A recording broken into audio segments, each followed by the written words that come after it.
पंचाक्षर मंत्र से लेकर 7 करोड़ महामंत्र और अन्य करोड़ों मंत्र शिव कैवल्य को प्रदान करने वाले होते हैं। मुनि, विष्णु आदि देवताओं के लिए प्रतिपादित अन्य जो मंत्र हैं वे सभी सुखों को देने वाले हैं। जो त्रिपुंड धारण करता है उसके वश में वे सब मंत्र स्वतः ही जाते हैं, स्वतः ही हो जाते हैं।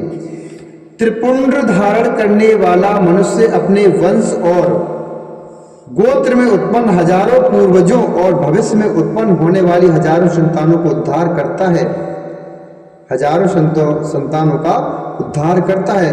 जो त्रिपुंड धारण करता है उसे इस लोक में रोग रहित दीर्घायु प्राप्त होती है और संपूर्ण भोगों का उपभोग करके जीवन के अंतिम समय में सुखपूर्वक की मृत्यु को प्राप्त करता है।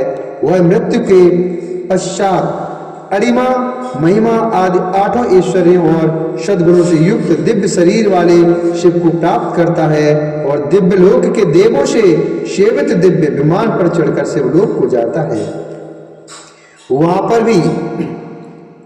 वहां पर वह सभी विद्याधरों और महापराक्रमी गंधर्वों, इंद्रादि लोकपालों के लोकों में क्रमशः जाकर बहुत से भोगों का उपभोग करता हुआ प्रजापतियों के पदों तथा ब्रह्मा के पद पर आसीन होकर वहां दिव्य लोक की सैकड़ों कन्याओं के साथ आनंदित होता है।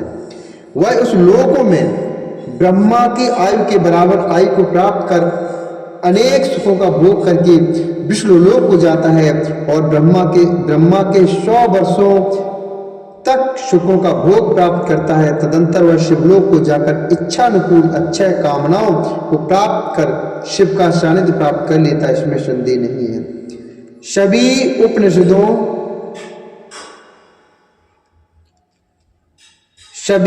उपनिषदों के सार को बार बार सम्यक रूप से देखकर यही निर्णय लिया गया है कि त्रिपुंड धारण करना ही परम श्रेष्ठ है।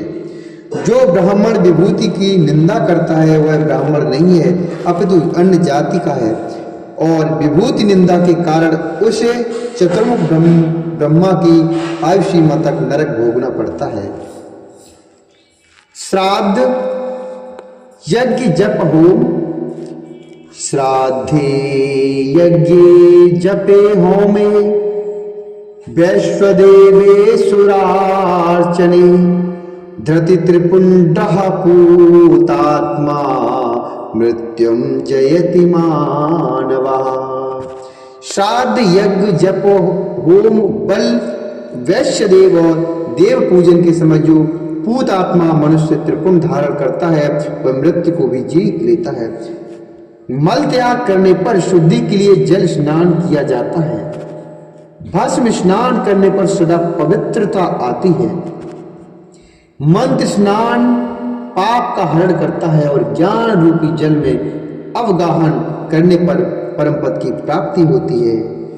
समस्त तीर्थों में सर्वतीर्थेषु यत्ति पुण्यम सर्वतीर्थेषु यत् फलम सर्वतीर्थेषु यत् पुण्यम सर्वतीर्थेषु यत् फलम तत्फलं संवाप्नोति भस्म स्नान करो नरः तत्फलं संवाप्नोति भस्म स्नान करो नरः भस्म स्नान करो नरः।